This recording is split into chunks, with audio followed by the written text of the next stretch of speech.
the joy of union, the ordeal of the foreknowledge of death, and a heart's grief. Now, before we begin this, let me give you some statistics of the Book of Yoga. In the Book of Yoga, there are, of course, 7 cantos. The book, 7th book, 7 cantos. In all, there are 3,169 lines. In the Book of Yoga, 3,169 lines. This is the second longest book of Savitri. Second longest book of Savitri. The longest book is, of course, the book of the Traveler's World, book 2. 7th book comes after that. The third longest is the first book, the Book of Beginning, 5 cantos. There are in all 7 cantos, 3,169 lines, and 19 sections. In this book, in all 19 sections. Now, I will give you a quick run through of these things. Sections running from 114, where we are, section 114, to section 132, 19 sections. In the first section, there are 19 sentences and 111 lines in this canto, 111 lines. And in the second section, there are 50 sentences and 207 lines of the first canto. The second canto has again two sections, 116 and 117, and the lines are 29, sentences are 29 and 93. Corresponding lines are 112 and 361. Total number of lines is 3169. Total number of sentences is 786. In other words, on average, you have about 4.2 lines per sentence. Each sentence, on average, has 4 sentences, 4 lines. Yeah. I know that you enjoy it, but can you explain what is the importance of this mathematical knowledge? Mathematical knowledge? Of the number of sentences. I know you enjoy it, but is there any magic discovery in this? Or yeah, it is. Is it You voluntary? do see certain relationships of that kind. They are important. Yeah. See, I mean, on average, in the whole of Savitri, you see that each sentence has 4 lines. On average, whole of Savitri, 4 lines. In other words, from the poetic point of view, the general tendency of the inspiration is to fall into a 4-line pattern. That is how the inspiration flows automatically. It goes with variations to avoid monotony, so to say, to build up tempos of different kind. And on average, you see that there are 4 lines per sentence throughout Savitri. And 4 is a unit of completeness, square, perfection. What is the square? Square. Yeah, but what is it? Square? Square, perfection. It had been 4 superminus. No, that's not my question. What is the square in this sentence? 4 lines. Square is so symbolic. So symbolic. supine, exactly. Not only that, it also means stability, firmness, support, firmness, support, completeness.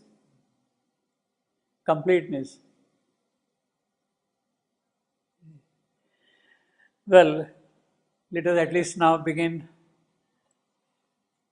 with the first line.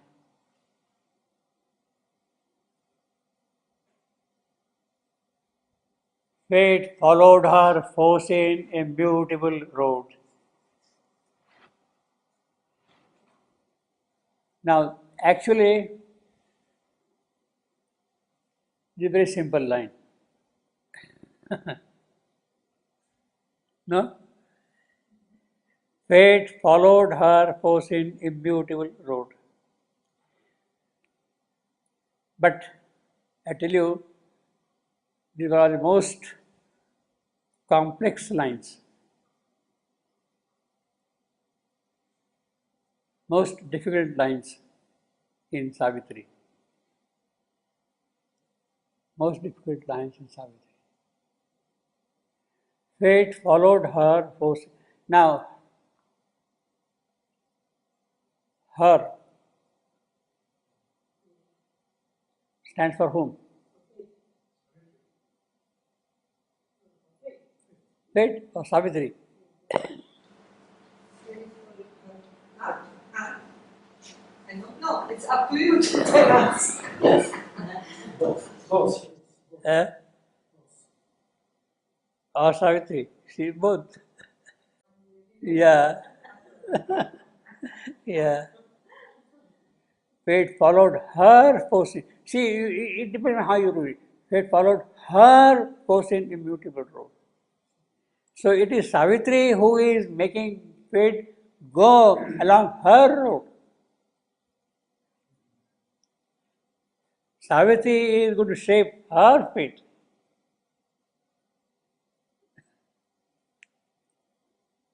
Fate followed her forcing immutable road. Then again, foreseen by whom?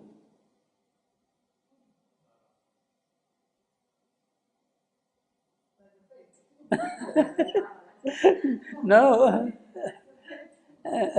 Was it foreseen by fate herself? Or was it foreseen by Savitri? Or foreseen by Narad? By Narad.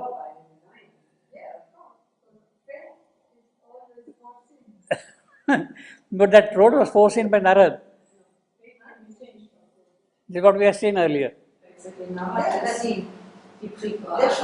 why we call it fatal, because it means something already written, foreseen by somebody. I don't know. Well, actually, as we know the story, it was foreseen by Narad. It is decreed that he must die. This must follow. Now, that knowledge is there already foreseen by Narad. Now, was that foreseen by Narad already foreseen by fate? Narad foresaw that the fate was like this. Narad could see the fate. It's like Yeah. He didn't do. He didn't make He it. didn't make No, he it. didn't make the fate, but he saw it. I mean, Narad was clever enough, good enough to see what fate is foreseeing. He had that eye. He didn't create it. He didn't know. Yeah. In other words, actually, it is not Narad who is instrumental in bringing about this fate. Self, the higher self. Somebody else, something else. You see. Narad is only a messenger. He is the carrier of the word. He has a certain knowledge, he is communicating, conveying it to someone. He has taken trouble to communicate, give that knowledge to somebody. He is open enough to see what is happening around, and then he does this kind of a thing. You see. Foreseen. Now, again, immutable. But fate is something fixed and not fixed. Sometimes it's Fate fixed, is sometimes fixed, fate can change. and then it can be changed. can. be also. Yes. Exactly. Here, no. Yes. But here it is immutable road. It is fixed. Now, this immutable, of course, cannot be by Narad. It is a much higher power than Narad. It has to be there. In other words, there is a kind of a transcendental determinism in this particular incidence. There is a determinism. This must happen, must happen, must happen, must happen. Transcendental determinism is fixed already there. And it has to follow this course. It has to move along this line. It has to take this road. Now, fate followed her foreseen, immutable road. Foreseen, you see, I can understand, you forget about immutable. Foreseen road would mean what? Foreseen because Savitri had walked on that road earlier. In the search of her lover, she had taken this road, she had foreseen this road, but she would not know that it is immutable road. She has come here, met Satyavan by chance or whatever to call it. So she has already foreseen that whole road. And now she is coming back to join her husband. Coming back to join her husband. Therefore, it is foreseen by Savitri in a good party. Now, this is a very complex sentence. Yeah.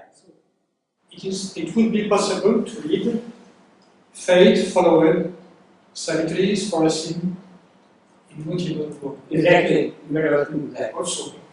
Yeah. Fate follows Savitri is foreseen immutable road.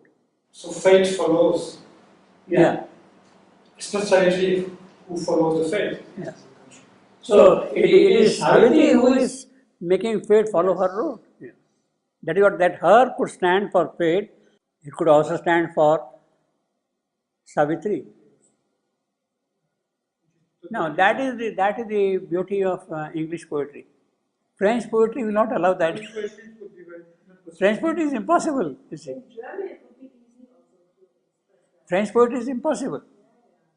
In German, very easy saying. Yes, in French. No, it's possible because the sentence in French, Yeah. we can read it, we can understood also both like you said. How does it read? He put le destin suivait son immuable route prévue, but we don't know son, which one? It is fate, destin, or Savitri. Si, on ne sait pas. So means yeah. Huh. Le destin suivait. So is gone. No, you are right. Son because it's of the fate. Yeah. Yes, you are right. It depends upon the translator. Now, this is the beauty of this. That's the beauty of the whole thing. That's the beauty of English. Yeah. It's very subtle. Yeah. Yeah. And the poet exploits it fully. The poet exploits it fully. It's very cleverly done and very as if practically consciously done. Yeah. He's keeping hanging. Yeah. Yeah. Yeah, that's right. You see, there is another clever line we have seen earlier also. 101.22. But the fate in English, it's female. Yeah, I'm coming to that. The fate is female. I'm coming to that. Yeah. Yeah. Because sometimes in English, Here, no here, female. I will use some examples where fate is feminine. Fate is feminine. Yeah. Fate as a power, as a figure, as a person is feminine. Fate as an action is a neutral, it. But fate as a figure, as a person, as an individual character is feminine.